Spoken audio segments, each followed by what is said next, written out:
Spiritual forces always hover around us. They have a different world, which is not visible in reality, but can be felt due to some incidents. One such story is of the ghost of a mansion. Actually, there is an old mansion in which kings and maharajas used to live many years ago, but now it is deserted because the heirs of those kings have gone out of the country. The condition of the mansion has deteriorated. Now it needs repairs. For this, the owner of the property is informed as per the government notice. In a few days, one of the heirs of the former kings, a girl, enters the mansion with her child, who was the daughter of the grandson of the king of that time. Her name was Urmila. Her husband had died in a car accident.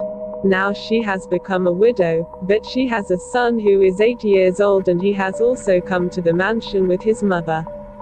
The mansion was very large, so many laborers were called for its cleaning, who were given the contract to clean every inch of the place. No one knows how many bloody secrets are hidden in every corner of the mansion. After Urmila's arrival, the air of the mansion starts becoming spiritual. It seemed as if someone was waiting for the air of this mansion for years. One night Urmila is sleeping in her room with her child, when suddenly a bird hits her window and dies. This incident was unusual in itself. As soon as the bird hits, Urmila wakes up, and when she switches on the light, she starts screaming in fear because a bird was stuck in the window of that room and drops of blood were falling from its body on the floor. The scene was so horrifying that she did not want to wake up her child, but Urmila musters courage and throws the bird out of the window, but after this she is unable to sleep the whole night and remains awake till morning. Actually, she wants to know whether this is someone's mischief or not. In the morning, she goes to the workers working at her place and tells them, "Last night, a bird hit the window of my room and died immediately. Did any of you do this, because a bird cannot hit the window on its own?" The workers say, "No, we did not see any dead bird below the window. We are just coming from there. And when everyone goes and looks, the bird is not there." Urmila starts getting worried that what is this? There should be a bird here, or at least some drops of blood should be visible, but not even a feather of the bird is lying here. Urmila tells all the workers that there are many precious things and statues in the mansion, clean it carefully. The workers get busy in their work. Urmila is watching TV in the room with her child when suddenly a worker falls down from the roof of the mansion. Urmila suddenly hears the voices of people. She runs and looks down from the window, and sees the dead body of a laborer lying there. Urmila comes down from the room and asks the reason for his fall. People's answers are different. Some are saying that he committed suicide, and some are saying that he fell by mistake. Everyone's claims were different, but Urmila was hearing some unsaid things. Suddenly a voice comes in Urmila's ears. "If you can save your child, then save him."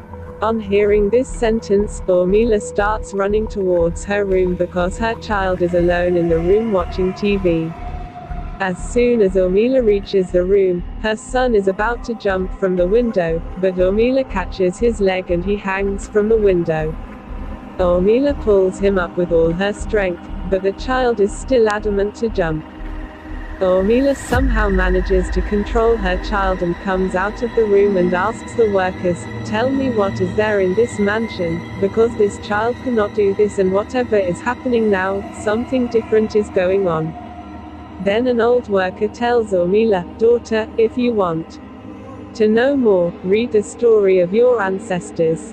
Only then will you know the history of this mansion." The book of the story of this mansion is kept in the house of the sarpanch of this village, who had died many years ago, but his son still had that book. Urmila reaches the sarpanch's house and takes the book. After reading the book, she comes to know that there were servants and maids in this mansion, who were very much in love with each other, and they were serving the mansion for many years, but once the royal jewels of the queen were stolen, and in suspicion of this, the king punished the maid for theft and she was buried alive. Her husband also killed himself in grief, and a month after that the king committed suicide by putting his own sword through his neck. After that, small accidents started happening in the mansion, due to which the mansion was closed forever. After many years, someone came there which gave the spirits living there a chance to take revenge. Ormila, after knowing the secret of the mansion, wants to leave from there because she is worried about her child. So she leaves for the airport at night in her car. Suddenly on the way, her car meets with an accident and the car turns upside down, but both are unharmed. Ormila takes out her child and starts running on the deserted road.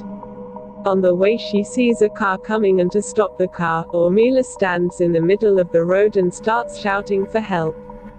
Suddenly the car driver comes and applies the brakes to the car. Ormila goes closer and sees. Her courage increases because it is a police officer. Ormila in a hurry tells him her story and starts crying. The police officer asks them to sit in his car and starts going on the road. On the way, an old man is walking on the road, and as soon as he comes in front of the car, he falls on the road. The police officer gets down from the car and looks at that person. The old man had become unconscious. The police officer picks him up in his lap and makes him sit in the back of his car and starts going to the hospital. Suddenly the hand of that old man reaches the neck of the police officer from behind. The police officer starts struggling and suddenly applies the brakes to the car. Due to the low speed of the car stops there, and the officer takes out his gun and aims at the old man and fires. The old man does not die even after being shot in the head. Both the woman and the police officer understood that it was a ghost. On seeing the ghost, Ormila goes out with her children, and in the meantime, the police